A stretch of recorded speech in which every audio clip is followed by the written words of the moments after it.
Let's talk about regular expressions in C# and .NET. Now, regular expressions can get pretty complex. It can be simple as well. This is pattern matching. This allows us to find patterns in our strings. So we have a normal string. I'll show you some examples. We also added some numbers in paren at the end here just to add that there to show you that we can get numbers as well. Well, what you do is you find a pattern. This @ like we mentioned earlier, this allows us to ignore the literals in here because we're putting in a backslash and using some characters that the regular expression object needs. And we want our strings to ignore them. We want it to take it literally, so then we can pass this information to our regular expression object, which is going to pass and parse through this string and use it. So we want it to ignore that, just so you know that. But we'll still use these here, because this actually means to look for letters, upper or lowercase, and numbers in the string. And the plus sign means one or more times. So one or more characters in a row, and an asterisk would be 0 or more times. So find occurrences that occur 0 or more times. We'll use one or more to force at least one character in there of a word. The or sign is also going to be here because we're going to then also look for anything that's not a letter or a number, everything else. So that's the capital W. And you can see that you're going to have a lot of different ways that you can grab different character types within your strings. And normally the lowercase is one way and then the uppercase is the opposite. Like with the S, if you put \S.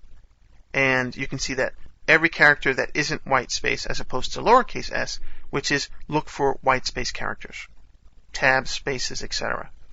Now, these are the different things you can do. There are many that you can work with within the regular expressions. This can get pretty complex. You can write some really incredible logic here. I had a few classes in logic, and for some it might put them to sleep, might put some people to sleep. It depends on the day of the week for me, really, but I really enjoyed working with logic, and it's an interesting thing to take a logic class, or at least read a book on logic, and to realize that logic actually is math. So when you take a look at it, you're going to see a lot of parens, groupings, and things like that. Find some examples on the internet using Google. You can find some good tutorials on working with that, advanced tutorials and some good books or video training on it. You can also do digits and anything that's not a digit, as you can see here. So in this example, we're going to find letters or numbers, upper or lowercase, that are going to be one or more together, or we're going to find everything that's not a letter or number and that's grouped together. Might sound a little bit strange, but this is basically what it's going to pick with the W plus, this as well, and anything with the capital W plus is going to be like the space in between, the period, and we have parens, etc. And this again is going to be 321, this is a number, and then the end paren. So let's run it and just take a quick peek at it so you can see how it works. There you go. So it's picking that's one match, space is another, quick is another, space, etc., etc., etc. Then it comes down here, this is punctuation. So this can also have the space in between. That's one match. And another match would be 321. And then, since this isn't a letter or a number, this is going to match here on a separate line by itself. So these three in between here, you might say, well, this is a space. It's not a parenthesis or a punctuation mark.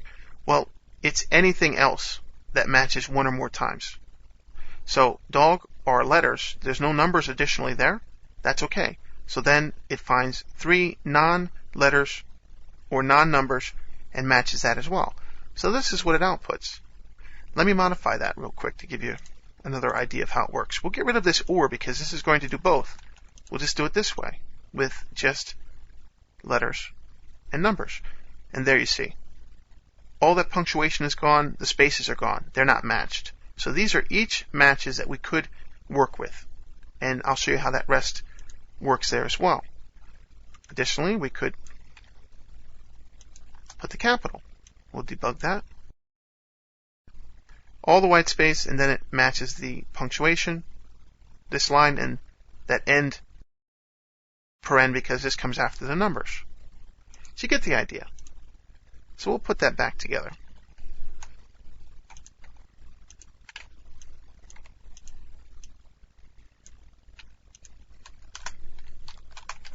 And now we'll just do digits, and we'll just do it this way for now. And it matched only one individually on each line because we didn't specify a plus or an asterisk. So when we put a plus, you can see that they're all going to be on one line there because we want one or more. So when they're grouped together, one or more, then we're going to get them there because of that. So just different ways you can do that.